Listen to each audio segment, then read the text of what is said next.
Qalu amanna bi rabbil alamin. Baik, kita lanjutkan. Faslun, satu fasal. Wal mashu 'alal khuffaini jaizun. Dan membasuh di atas khuf itu boleh. Apa yang dimaksud dengan khuf? Kita definisikan khufnya dulu biar kita tahu hukumnya. Kan itu khuffain kan? Khuffain itu artinya dua khuf.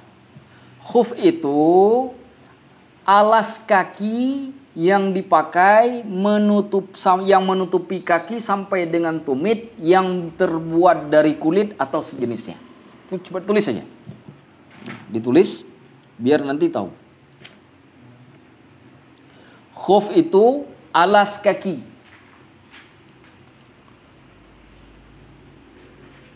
yang dipakai sampai menutupi tumit.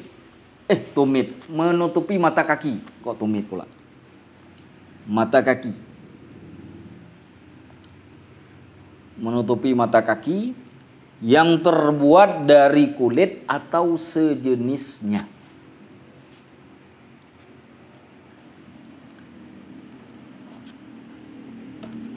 Di zaman kita biasa kita sebut dengan sepatu.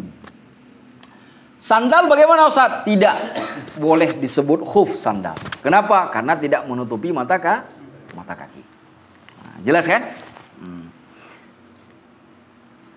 Sudah. Jadi sandal disebut khuf tidak? Tidak.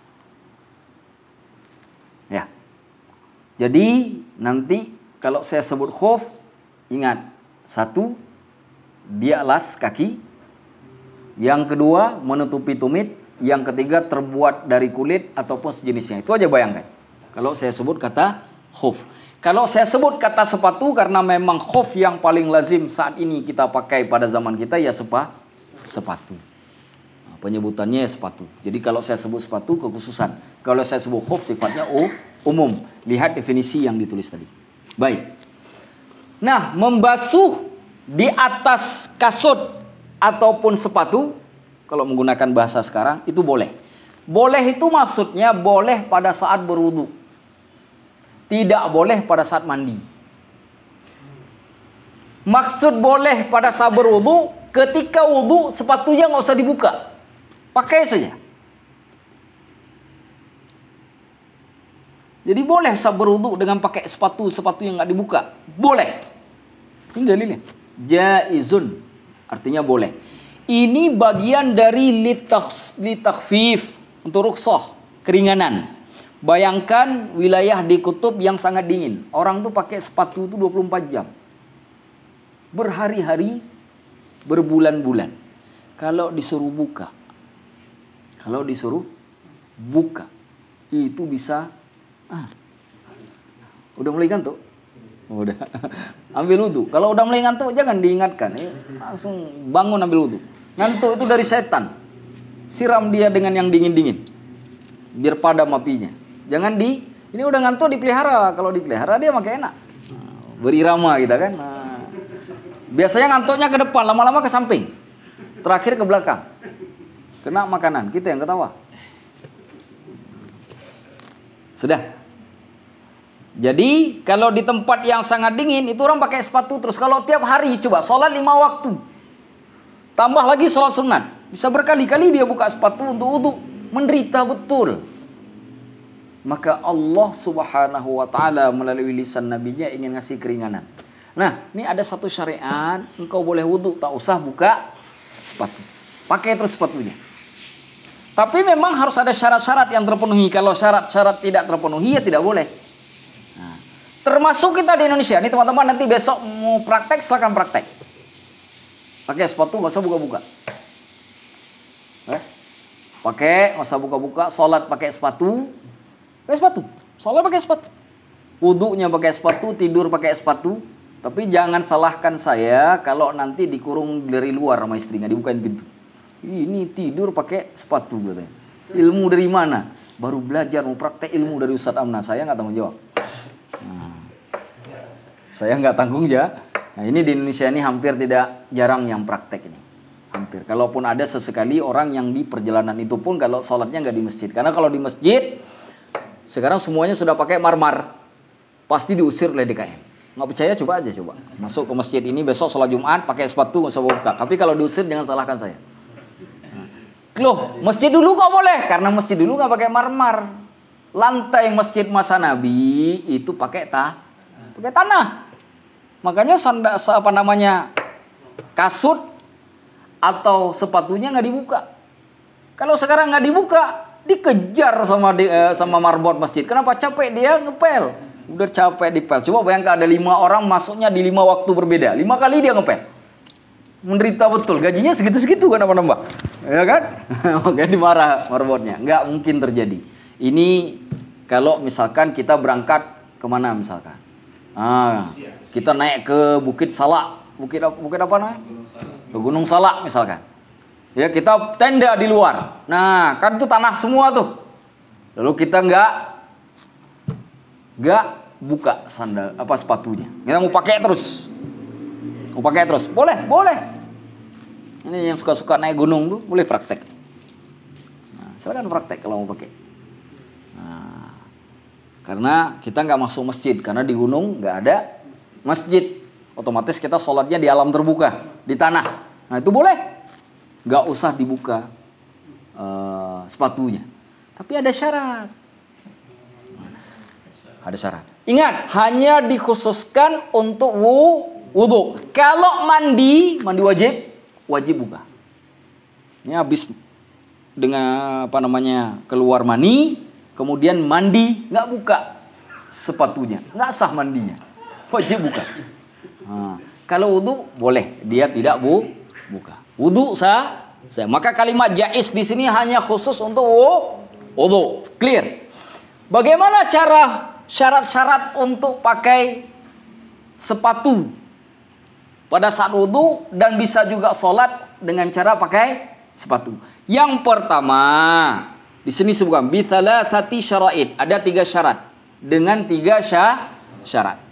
Harus terpenuhi 3 syarat ini. Kalau tidak terpenuhi 3 syarat ini, maka tidak boleh. Pertama, ayyabtadi'a lubsahuma. Orang yang memulai menggunakan keduanya. Keduanya itu kedua sepatu, kiri dan kanan. Ba'da kamalit taharah, dilakukan setelah sempurnanya bersuci. Bagaimana dimaksud sempurnanya bersuci? Sebelum pakai sepatu, ambil wudhu dulu secara sempurna. Sampai dengan cuci kaki kiri dan kanan sampai dengan mata kaki. Begitu sudah selesai wudhunya, udah sempurna, kita udah bersuci, baru pakai sepatu. Kalau dia mencuci kaki sebelah kanan, kaki kiri belum dicuci, lalu dia pakai sepatu di sebelah kanan, tidak sah, wajib diulang. Kenapa tidak sah? Karena belum sempurna bersuci. Karena bersuci itu harus cuci kanan sampai kiri, semuanya tuntas. Maksud saya, wudhu dulu secara sempurna, seperti kita wudhu sebelum pakai sepatu. Sudah selesai semuanya, baru dipakai sepatunya. Itu sudah boleh. Kalau dalam kondisi kita masih berhadas, lalu kita pakai sepatu itu, tidak dibolehkan. Hukumnya tidak boleh. Kenapa? Kita masih berhadas. Jadi kita harus dalam kondisi suci terlebih dahulu. Kalau belum mandi, ya mandi dulu. Kalau belum wudu, ya wudu terlebih dahulu sempurna. Setelah itu pakai. Begitu dipakai, nggak usah buka-buka. Itu untuk musafir saja atau musafir sama mukim? Dua-dua. Untuk mukim boleh, untuk musafir boleh. Teman-teman di rumah pun boleh. Praktek aja besok kalau mau. Silakan. Cuma kayak tadi saya katakan, jangan salahkan saya kalau dikunci di luar rumah. Karena rumah kita biasanya, kalau di Indonesia jarang. Kita masuk rumah teman buka sepatu. Masuk masjid buka sepatu. Apalagi masuk rumah sendiri buka sepatu. Mana kita buka sepatu. Biasanya jarang yang bertanya. Ya seperti tadi itu. Yang kalau misalkan gathering ke gunung. Nah itu bisa dipraktek. Saya sekali kalau kita gathering kemahan lagi. Boleh nih kita praktek saya sekali. Diingatkan aja ke saya. Nah, Ustaz, ini udah hukumnya kan Ustaz udah ngajarin. Bagaimana caranya kita praktek Ustaz? Karena ilmu teori nggak sempurna, tanpa ada ilmu praktek. Yuk, coba Ustaz kita praktek. Nah, boleh. Kita praktek. Dah, itu yang pertama. Harus bersuci terlebih dulu baru tidak boleh dipakai dalam kondisi kita berhadas. Tapi ketika kita sudah suci tidak lagi berhadas. Jadi kalau misalkan kita tadi kentut, kita ambil wudhu dulu secara sempurna, baru kemudian pakai sepatu, nggak usah dilepas-lepas. Nah, nanti kalau batal, kentut lagi, setelah dipakai, maka nggak perlu dibuka lagi. Karena dipakai tadi sudah bersuci. Nggak perlu. Wudhunya dengan menggunakan sepatu, nggak usah dilepas. Nggak usah dilepas. Tapi kalau kita pakai sepatunya dalam kondisi kita sudah kentut dan belum ngambil wudhu, tidak dibolehkan. Wajib buka terlebih dahulu. Paham? Jadi dipakainya setelah kita bersuci. Ingat, sempurnanya bersuci. Jadi kalau kaki tadi nggak boleh cuma kaki kanan saja, lalu pakai. Misalkan nggak apa-apa, cuci kaki kanan, pakai kaki kanan. Cuci kaki kiri, pakai lagi. Nggak boleh. Harus sempurna dulu semuanya. Nah, sempurna wudhu. Kalau itu dilakukan maka batal, tidak sah. Baik, kita lanjutkan. Sudah paham ini bab yang pertama, syarat yang pertama. Yang kedua, wa ayyakuna satiraini. Kedua alas kaki tadi harus menutupi lima halli ghuslil fardhi minal qadamain, untuk tempat yang wajib dicuci daripada kaki. Nah sekarang mana batasan wajib cuci di kaki? Telapak kaki sampai dengan mata kaki. Betul ya? Maka sepatu yang dipakai itu harus menutupi sampai mata kaki. Kalau sekarang ini, kalau di kita itu kayak sepatu boot atau sepatu orang aduk semen. Tuh sepatu orang aduk semen tuh. Sepatu apa tuh namanya? Oh sepatu boot juga itu? Hah? Sepatu koboi ya, kayak sepatu koboi itu. Sepatu futsal nggak bisa. Kenapa? Karena tidak menutupi mata kaki. Sepatu-sepatu yang kita pakai ke kantor itu nggak boleh. Karena tidak menutupi mata kaki. Ustaz, kenapa harus menutupi mata kaki? Ada kaidah fikih, harimul harami harim, atau dalam bahasa yang lain,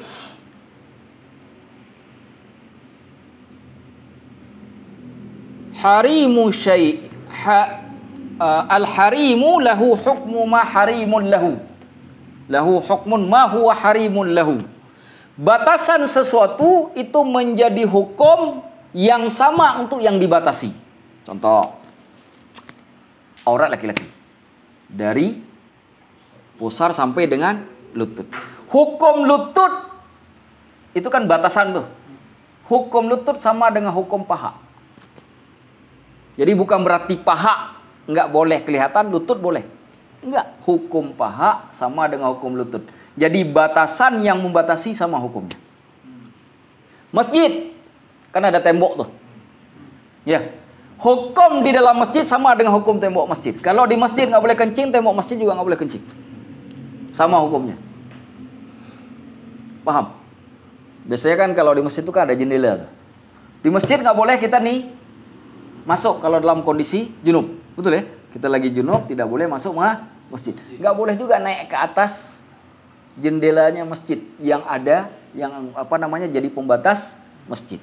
Karena hukumnya sama dengan di dalam masjid. Pembatas dengan yang dibatasi sama hukumnya. Maka kalau lutut yang dibatasi, maka hukum lutut itu yang tadinya menjadi batas aurat sama hukumnya dengan paha, sama dengan hukumnya kelamin, tidak boleh diperlihatkan, hukumnya sama-sama haram. Jadi kalau kita kan paha akan lebih intim Ustaz, haramnya lebih banyak. Lututnya haramnya lebih sedikit. Enggak sama. Intim bagi-bagi persentase aja. Udah macam bikin bumbu makanan aja. Ini 30% haramnya ini. Nah, itu bumbu makanan itu. Pakai ditimbang pula. Sudah. Nah, begitu juga dengan pakai sepatu. Kenapa harus tutup mata kaki? Karena wajib pada kaki yang dibasuh ketika kita berwudu sampai melebihi batas kaki, sampai dengan mata kaki. Maka mata kaki dihukum dengan tapak kaki sama hukumnya. Maka kalau pakai sepatu nggak boleh cuma menutupi telapak kaki tapi tidak menutupi mata kaki. Nah itu yang maksudnya. Pembatas hukumnya sama dengan yang dibatasi itu kaidah usul fikih. Nah, sama itu. Maka kalau pakai sepatu, sekarang ada lagi sepatu sandal atau sepatu sandal. Di depannya sepatu, belakangnya kebuka kayak sandal. Nah itu tidak boleh. Tidak berlaku pada hukum ini. Nah, kau kaki belum sampai ke sana. Satu-satu dulu. Nanti ini kacau balau nanti hukum. Bingung yang nerima bingung. Satu-satu dulu. Sudah, tidak boleh. Disarankan ya kalau kita sekarang sepatu yang dari kulit atau yang sejenis kulit yang terbuat tapi keras. Tetapi dia lentur. Kenapa lentur? Karena nanti kita sholat kan ada yang lipatan kaki segala macam. Jangan pakai sepatu yang kerasnya seperti besi. Mau dilipat kaki kita yang patah. Sepatunya nggak patah. Jadi itu syaratnya. Syaratnya cari sepatu yang lentur. Kuat karena terbuat dari kulit tapi lentur. Sudah, paham? Sudah dua syaratnya. Pertama pakainya setelah kita suci. Yang kedua dia wajib menutupi mata kaki. Wajib. Jadi tidak semua sepatu bisa dipakai artinya. Yang ketiga, wa ayyakuna, dan hendaklah sepatu itu mimma yumkinu tatabu'il masyi alaihima, yang mungkin untuk digunakan berjalan. Digunakan untuk berjalan. Kenapa digunakan berjalan itu mungkin? Karena dia terbuat dari bahan yang kuat. Nanti ada orang pakai kain kresek, plastik kresek. Karena kalau ini syarat ini enggak dipakai, nanti pakai plastik kresek. Nah, karena plastik kresek itu bisa juga dibuat sebagai sepatu. Itu bisa nggak kita jalan di atas plastik kresek? Nggak bisa. Kenapa? Karena dia mudah robek. Sudah, mudah robek. Maka tidak dihitung sebagai khuf. Nah, tidak dihitung sebagai khuf. Nah, sepatu pada lazimnya kita lihat yang kita pakai kuat, nggak robek, kecuali ya sesuatu yang di luar perkiraan. Secara asumsi kita itu memang kuat. Ya, kuat. Jadi itulah 3 syarat yang ada pada khuf. Sebagian kitab menambahkan lagi 2 syarat yang lain. Nah, tulis. Ini yang 3. Tambahkan yang keempat dan yang kelima. Yang keempat, sepatu yang dipakai tersebut wajib suci. Tidak boleh kena najis. Contoh, kita pergi jalan, habis itu nginjak taek ayam. Nah, itu tidak boleh lagi. Karena dia sudah najis. Karena sepatu itu mau dipakai buat sholat. Bagaimana mungkin sepatu yang dipakai buat sholat, sepatunya najis. Maka wajib hukumnya dia bersih dari najis. Nah, Ustaz, kan dipakai jalan terus. Kemungkinan najis. Ngapain jalan di tempat najis? Jalan di atas tanah kan belum tentu najis. Ya, lihat-lihatlah. Mana ada banyak bebek, jangan jalan di situ. Karena bebek itu suka buang hajat sembarangan. Jangan jalan di tempat bebek jalan. Jalan aja di tempat manusia jalan. Nah, kan? Karena nggak ada manusia yang sembarangan buang hajat. Karena kalau maksud saya kalau ada manusia buang hajat sembarangan, ya bebek lah. Nah, itu maksudnya. Ya kan? Itu yang keempat. Yang kelima, tidak boleh masuk air ke dalamnya. Tidak boleh masuk air ke dalam khuf tadi itu, ke dalam sepatu. Apa sebabnya? Karena ada lubang. Nah, dia harus tertutup rapat. Misalkan sepatu yang kita pakai berlubang sebesar ini, atau mungkin ada celah-celah mungkin dari jahitan atau apapun. Kalau itu memungkinkan masuknya air, maka tidak boleh dipakai. Tidak boleh dipakai, tidak sah. Paham? Nah, sah. Kalau ditanya apa hikmahnya, hukumnya sudah jelas. Apa hikmahnya, Ustaz? Hikmahnya untuk menjaga kebersihan dan keindahan. Karena sepatu kalau dipakai 3 hari 3 malam, masuk air ke dalamnya, begitu dibuka, jangankan teman, semut di samping sepatu itu pingsan. Ada semut di samping sepatu kita aja pingsan. Bau sili itu. 3 hari 3 malam basah sepatu di dalam tuh. Pagi pakai kaos kaki kan? basah. Begitu dibuka, jangankan manusia, semut, innalillahi wa inna ilaihi rajiun. Gara-gara baunya itu. Itu hikmah. Kenapa tidak boleh masuk air? Dalam mazhab Syafi'i tidak boleh masuk air. Clear? Maka perhatikan sepatu ini dipakai. Kalau kemudian bisa masuk air, maka itu tidak bisa digunakan sebagai khuf. Kalau di tempat-tempat seperti di Rusia atau di wilayah kutub, itu ada sepatu yang jahitannya seperti kaos kaki. Nah, lihat nggak? Pernah lihat nggak? Dia seperti kaos kaki, tapi sepatu.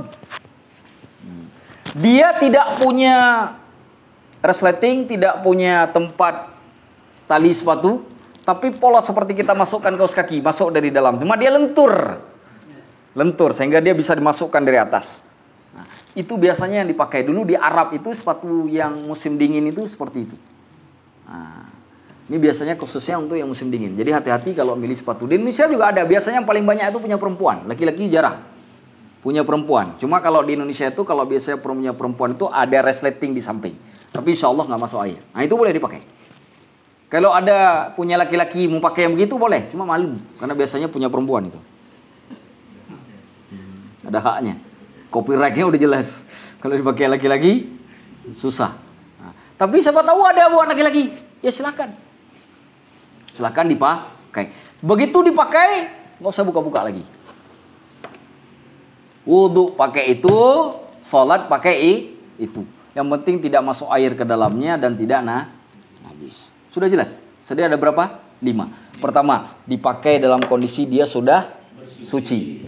Dia sudah bersuci lebih dulu baru pakai sepatu. Yang kedua, sepatunya itu harus menutupi sampai dengan mata kaki. Tidak boleh tutupi tapak kakinya saja, tapi sampai dengan mata kaki. Yang ketiga, bisa dipakai untuk digunakan berjalan. Nah, tidak seperti kantong kresek. Kantong kresek kan kalau musim, coba lihat dari jalan-jalan itu biasanya dipakai untuk nutupi sepatu. Nah, tapi dia sendiri tidak bisa jadi khuf. Nah, kantong kresek itu, karena dia nggak bisa dipakai berjalan. Apalagi kalau kita jalan di rumput, jatuh gitu kalau kita kresek, nggak bisa pakai berjalan. Artinya dia robek, ya, tidak bisa. Yang keempat, dia harus suci. Nggak boleh kena najis. Maka dijaga betul ketika pakai khuf itu jangan sampai kena najis. Yang terakhir, tidak boleh ada rembesan air ke dalam. Baik karena ada lubang dari desain ataupun juga karena mungkin sepatunya sudah koyak. Nah, itu tidak boleh. Tidak boleh dipakai. Itu syarat untuk menggunakan sepatu untuk wudhu dan sholat. Baik. Ada pertanyaan dulu sebelum kita lanjut. Ada? Nah, kita lanjut dulu. Nah, masih ada di depan nih.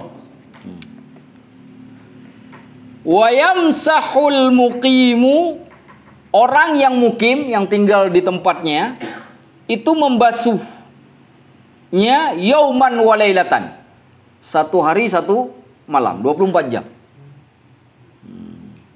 Dia hanya berlaku 24 jam. Setelah 24 jam ya dilepas. Kalau mau pakai lagi ya diulang lagi yang seperti awal. Nah, diulang lagi. Nah, pokoknya expirednya 1 hari 1 malam atau 24 jam. Jadi kalau jam 5 sekarang ya berarti jam 5 esok hari. Nah, paham ya? 24 jam. Wal musafiru thalathata ayyamin bilayalihinna. Dan orang yang musafir 3 hari 3 malam. 3 kali 24. Kalau yang mukim, yang tinggal di tempat kita, itu 1 kali 24. Kalau yang berjalan musafir yang maksud apa? Yang sudah sampai jarak perjalanannya yang bisa mengqashar salat. Beda-beda pendapat. Ada yang mengatakan 86, ada yang mengatakan 82, ada yang 89, sekian, ada yang 88, sekian ya. Ada yang 92 sekian. Nah, itu beda. Rata-rata ya. Tidak ada yang di bawah 80 sejauh ini yang saya temukan. Kira-kira di atas 80. Kita biasanya pakai 89. Nah, ambil yang tengah dikit. 3 hari 3 malam. Nah, itu aja. Misalkan kita berangkat ke puncak kayak kemarin. Nah, itu belum boleh untuk 3 hari 3 malam. Hanya boleh 1 hari 1 malam. Kenapa? Karena batasan kita sampai ke tempat itu belumlah batasan kita bisa mengqashar sholat. Jadi cuma 1 hari 1 malam saja. Setelah 1 hari 1 malam wajib dibuka. Setelah dibuka ditajdid, diulang seperti awal lagi. Bagaimana diulang dari awal? Wudhu lagi sempurna tanpa sepatu baru dipakailah lagi. Bisa dipahami? Wabtida'ul muddah dimulainya masa hitungan 24 jam tadi. Kapan dimulai? Apa sejak dipakai sepatu atau bukan?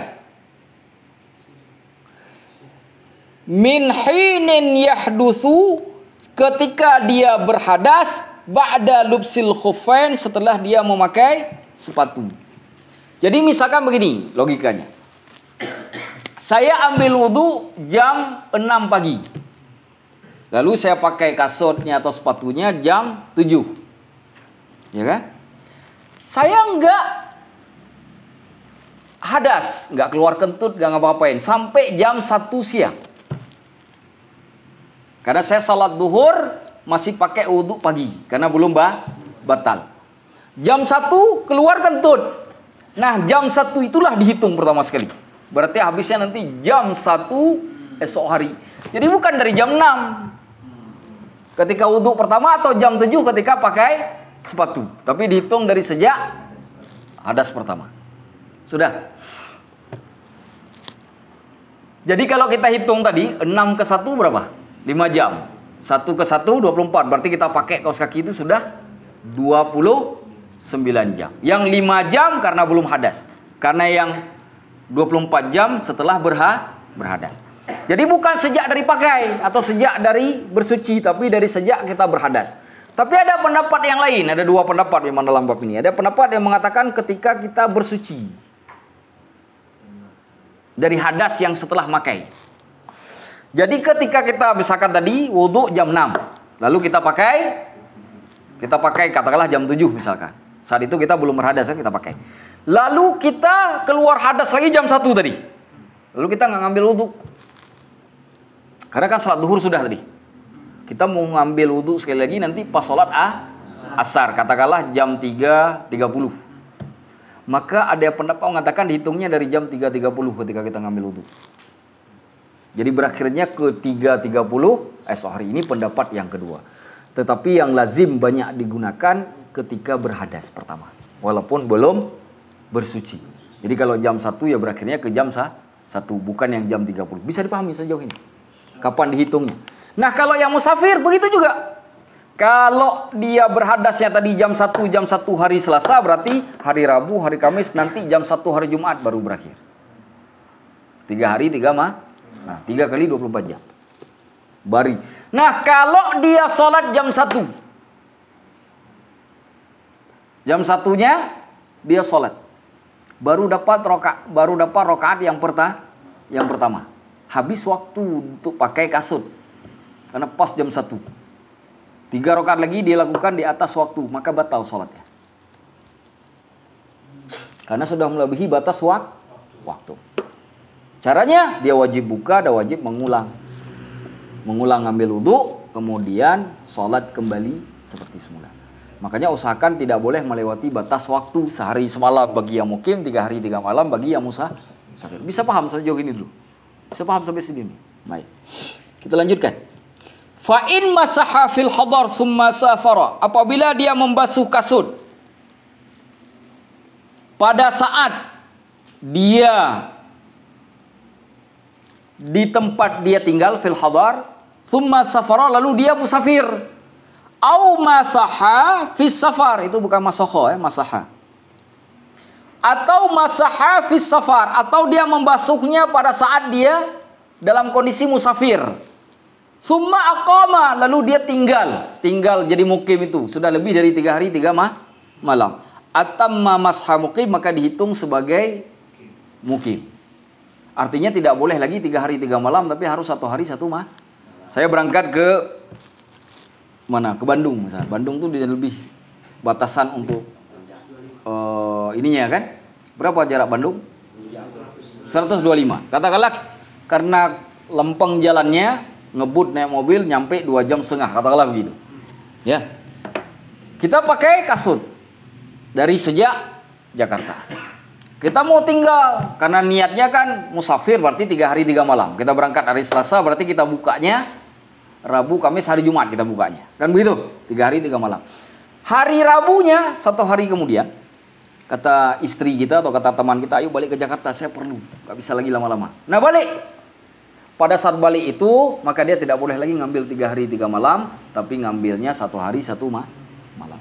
Dengan catatan dia sudah sampai di Jakarta, Nah, sudah nyampe kembali di tempat tujuan. Maka saat itu dia buka, tidak boleh disambung.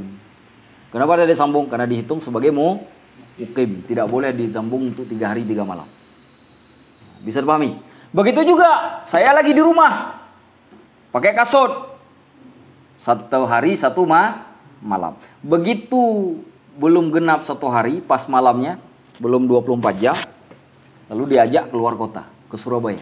Tetap wajibnya 1 hari 1 malam. Buka. Setelah itu mau ditajdid boleh. Buka dulu, lalu ambil wudhu lagi sempurna seperti awal, pakai lagi untuk 3 hari 3 malam. Nah itu boleh. Nah, yang penting harus dibuka dulu untuk masa expirednya itu. Harus tuntas dulu. Karena sudah habis masa. Bisa dipahami? Nah, cara basuhnya bagaimana? Ini kaki ini, katakanlah kaki ini kan. Boleh dibasuh bawah, boleh dibasuh di atas. Yang lazimnya digunakan oleh Rasulullah basuhnya di atas. Ini kan kaki kita nih. Ini kan mata kaki lah, anggaplah mata kaki. Cara basuhnya begini, di atas. Biasanya kan kita cuci kaki kan semuanya sampai mata kaki. Ini karena pakai sepatu nggak usah, cukup basuh aja di atas sekali ini. Udah. Nah, udah. Kanan begitu, kiri begitu. Pergi sholat. Nggak perlu harus buka. Makanya tadi harus bersih dulu sebelum pakai kasut. Maka harus tadi dicuci dulu sampai mata kaki sebelum pakai kasut, sebelum pakai sepatu. Nanti karena ketika pakai sepatu, kalaupun kita berhadas nggak perlu dicuci lagi.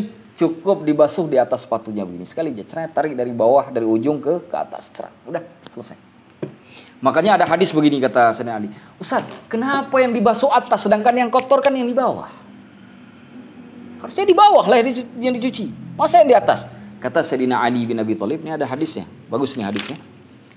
Kata Sayyidina Ali, diriwayatkan oleh Abu Daud dengan sanad yang hasan. Lau kana ad-dinu bir-ra'i, sekiranya agama ini pakai akal semata-mata. Kalau pakai akal semata-mata itu artinya suka ngakalin. Ada banyak orang ngakalin hukum, buat hukum sendiri tanpa ada dasar. Nah itu, kalau kana ad-dinu bir-ra'i, sekiranya agama ini dilandaskan pada akal, pada pikiran semata, lakana asfalul khuffi aula bil mashi min a'lah, maka membasuh di bawah kasut tadi, di bawah sepatu tadi lebih baik daripada membasuh di atas. Karena yang kotor kan di bawah, ngapain dicucinya di atas? Itu menunjukkan agama tidak berdiri dengan akal semata-mata. Butuh dalil, butuh Al-Quran, butuh hadis. Kemudian sudah punya ayat Al-Quran, punya hadis, belum boleh untuk kemudian ditarik hukum kalau nggak ada kaedah. Ada orang ngerti hukum, nggak ngerti ayat, ngerti hadis, nggak ngerti kaedah fikihnya, tetap tidak boleh. Nanti dia salah narik. Dia katakan begini, contoh, semua ayat Al-Quran, semua hadis Nabi harus dipahami secara zahir. Yadullahi fauqa aydihim, tangan Allah di atas tangan-tangan mereka. Ya Allah punya tangan, cuma tangan Allah bukanlah seperti tangan makhluk, karena harus dihukum kepada zahir. Kita katakan, kalau begitu cara ngukum ayat, maka semua ayat jadi kacau. Kenapa? Ada ayat dalam Al-Quran terkait dengan orang-orang munafik yang Allah sebut summum bukmun umyum fahum la yarji'un, orang buta, bisu, tuli. Mereka tidak akan kembali ke jalan yang benar. Artinya tempatnya dalam neraka. Kita tanya, kalau kita hukum dengan zahir, yang buta apa? Buta mata. Berarti berapa banyak orang buta mata masuk neraka? Berapa banyak orang tuli telinga masuk neraka? Allah menciptakan dia, ada yang sejak dari lahir itu sudah buta matanya. Masa tiba-tiba dia masuk neraka? Berarti Allah menghukum hambanya tanpa ada sebab. Nggak adil. Maka kemudian tidak mungkin dipahami secara zahir. Karena yang dimaksud dengan buta di sini bukan buta mata, tapi wajib dikiaskan. Apa yang buta di situ? buta hatinya, bukan buta mata. Kalau dihukum kepada zahir buta mata, maka orang tunanetra itu semuanya masuk neraka. Kan jadi kacau ayat Quran. Kacau tidak? Maka butuh kepada kaidah. Nggak cukup punya ayat hadis saja nggak cukup. Makanya kata Ibnu Mubarak, kalau bukan karena Imam Hanafi, aku ini kacau beragamanya. Ibnu Mubarak itu dari kalangan salafus saleh. Artinya apa? Beliau itu tidak akan bisa memahami hadis kalau nggak ada ahli fikih. Makanya beliau belajar kepada Imam Hanafi. Makanya orang belajar hadis saja nggak belajar fikih, usul fikih, lihat aja. Ceritanya kacau balau. Ada yang mengatakan begini, Nabi bilang setiap bid'ah itu sesat. Kenapa ente bilang sekarang ada bid'ah hasanah? Nabi bilang semua bid'ah sesat. Kenapa ente bilang ada bid'ah hasanah? Masa lebih hebat ente daripada Nabi? Karena tidak paham kaidah fikih. Dia hanya ngerti hadis, tidak ngerti kaidah fikih. Akibatnya apa? Dia salah memahami hadis. Kalau semua yang tidak dilakukan Nabi itu jadi bid'ah, maka pakai kemeja waktu sholat itu bid'ah. Pakai peci ini bid'ah.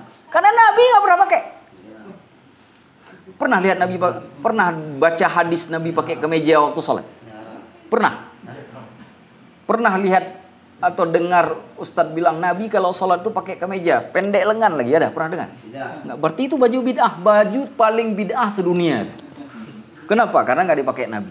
Tapi sekarang kita tanya, ada orang membid'ahkan baju kemeja waktu sholat? Nggak ada. Tapi ini ada. Apa alasannya juga nggak paham saya. Katanya Nabi tidak pernah pakai. Lah peci begitu kan Nabi juga nggak pernah pakai. Nabi nggak pernah pakai peci itu. Saya berani bertaruh kalau boleh. Kalau boleh dalam apa namanya dalam hukum Islam. Cuma karena nggak boleh saja. Kalau dibolehkan dalam hukum Islam saya mau taruhan. Kalau boleh. Kenapa? Nabi nggak pernah pakai. Nggak ada peci itu di masa Nabi. Nabi itu pakai imamah. Apa itu imamah? Serban. Jadi orang lebih kat. Nah sekarang kita serba salah. Pakai serban jadi bid'ah. Nggak pakai plontos begini bid'ah juga. Karena Nabi pakai serban. Nggak ada Nabi sholat rambutnya kebuka. Itu rambut terbiah doa bid'ah juga. Maka jika kita hukum bahwa semua yang tidak dilakukan Nabi itu adalah bid'ah, kacaulah agama ini. Kacau agama ini. Maka kata Ibnu Mubarak, kalau bukan karena ahli fikih, aku tidak memahami hukum dari suatu hadis. Butuh kaidah. Maka itu sebabnya tidak boleh dilandaskan kepada akal. Baca terjemahan pakai akal sendiri. Nggak boleh. Maka kata Sayyidina Ali, kalau agama ini semata-mata karena akal, maka membasuh sepatu tadi di bagian bawah itu lebih baik daripada bagian atas. Wa qad ra'aitu Rasulullah sallallahu alaihi wasallam, aku telah melihat Rasulullah sallallahu alaihi wasallam yamsahu ala dhahiri khuffai, membasuh di atas sepatunya. Nabi basuh di atas sepatu, berarti Nabi paling, kalau kita hukum pakai logika dalam bab ini, Nabi paling nggak logis. Apa yang diajarkan Nabi? Karena agama itu tidak diakali, tapi agama itu sesuai dengan akal, tapi nggak diakali. Paham? Agama sesuai dengan akal, tapi tidak boleh diakali. Agama itu mudah, tapi tak boleh dimudah-mudahkan. Begitu bahasanya. Ya kan? Karena mobil dengan mobil-mobilan itu maknanya beda. Nah, mobil sama mobilan beda. Kalau mobil beneran ratusan juta, mobil-mobilan ada yang 20.000 perak. Mobil-mobilan. Maka itulah bedanya kemudahan dengan dimudah-mudahkan. Kalau kemudahan masih mahal harganya, tapi kalau dimudah-mudahkan 20.000 perak itu harganya. Makanya orang yang memudah-mudahkan atau memain akal-akalan dalam beragama, maka dia menjadikan agama itu murah harganya. Paham sampai di sini? Paham gak sih? Ustaz, kenapa cerita begitu? Ini kata Sayyidina Ali, bukan kata saya. Saya cuma menjelaskannya saja. Nah, sudah. Kata Rasulullah sallallahu alaihi wasallam, ja'alan nabiyyu thalathata ayyamin wa layaliyahunna lil musafir. Nabi menjadikan membasuh khuf atau dua sepatu itu bagi orang yang musafir 3 hari 3 malam. Wa yauman wa lailatan lil muqim, dan 1 hari 1 malam bagi orang yang tidak musafir atau yang tinggal di tempatnya sendiri. Hadisnya diriwayatkan oleh Imam Muslim dari Ali bin Abi Thalib. Nah, coba lihat. Dari sini kita tahu bahwa kemudian memakai sepatu itu hukumnya mubah. Pakai silakan. Enggak pakai juga tidak apa-apa. Nah, sekarang bagaimana hukum memakai kaos kaki? Ada perbedaan pendapat ulama terkait dengan kaos kaki. Pertama, kaos kaki tidak terbuat dari kulit atau sejenisnya. Kulit itu, sejenisnya itu bisa saja bukan dari kulit, tapi juga punya ketahanan seperti kulit. Ya.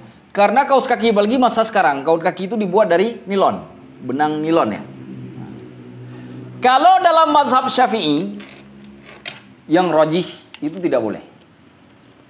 Kenapa? Karena rembes air. Karena tadi syaratnya tidak boleh masuk air. Paham kan? Tapi bukan berarti tidak ada yang membolehkan. Ada juga di antara ulama yang membolehkan karena terkait dengan hadis Mughirah. Hadis Al-Mughirah menyebutkan masaha Rasulullah SAW alal jawrabain. Rasulullah membasuh atas 2 kaos kaki. Nah, hadis ini oleh orang yang membolehkan dijadikan sebagai dalil. Akan tetapi yang tidak membolehkan punya 2 pandangan. Satu, hadis ini hadis dhaif. Hadis dhaif tidak boleh dipakai pada halal haram, pada boleh dan tidak. Sudah. Karena ini nanti berkaitan dengan masalah boleh tidaknya kita sholat. Ya kan? Karena berhubungan dengan wajib dan haram. Yang kedua, ini hadisnya dhaif. Itu kata yang tidak membolehkan. Yang kedua, alasannya seperti kata Imam Al-Kasani, bahwa ijma' para ulama bahwa kasut yang dipakai itu walaupun tipis dia tidak sampai merembesnya air ke dalam. Kata Imam Al-Kasani. Ijma' itu kata beliau ijma'. Walaupun nanti ada juga ulama mengatakan tidak ada ijma' dalam bab itu. Wallahu a'lamu bishawab. Jadi ini masih khilafiyah. Makanya Syekh Ali Jum'ah membolehkan. Syekh Ali Jum'ah itu membolehkan memakai kaos kaki. Nah, bagaimana sekarang antara yang membolehkan dengan tidak membolehkan? Saya tak rekomendasi. Kenapa? Supaya kita khurut minal khilaf, keluar dari perdebatannya para ulama, maka lebih baik kita pakai sepatu yang tahan saja. Yang tidak ada rembesan air. Dan itu kalau dalam mazhab Hanafi itu dia wajib ketika dipakai bisa tahan lama. Ya sepatu kan hukumnya, kalau kaos kaki dipakai begitu kan nggak tahan lama itu. Lama-lama robek juga karena dia cuma benang nilon kan. Ya sepatu. Kalau dalam mazhab Syafi'i ada hukum rembes air itu. Walaupun ada sebagai ulama tidak menyebutkan. Nah, yang paling aman ya sepatu lah. Ya, sepatu. Wallahu a'lamu, itu hukum kaos kaki. Tapi kalau sudah ambil wudhu terus pakai kaos kaki itu sholat ya nggak apa-apa. Yang nggak boleh tidak dilepas-lepas tadi itu yang cuma dibasuh sebagai khuf itu nggak boleh. Ada yang mau praktek besok? Ada yang mau praktek? Kenapa? Hah? Nggak ada lebih afdolnya. Ini kan hukumnya jais. Boleh. Oh, nggak ribut. Justru pakainya ribut. Justru pakai nggak ribut. Kalau usah buka-buka kan? Ributnya bukan karena pakainya, ributnya nanti sama istri. Karena marah orang rumah. Capek dia ngepel lantai rumah, kita habis dari luar, kita masuk pakai itu. Ini itu saja. Ya. Nah, jadi kalau misalkan di rumah ya tidak saya anjurkan untuk dipakai, kasihan istri kita. Baik, kita lanjutkan.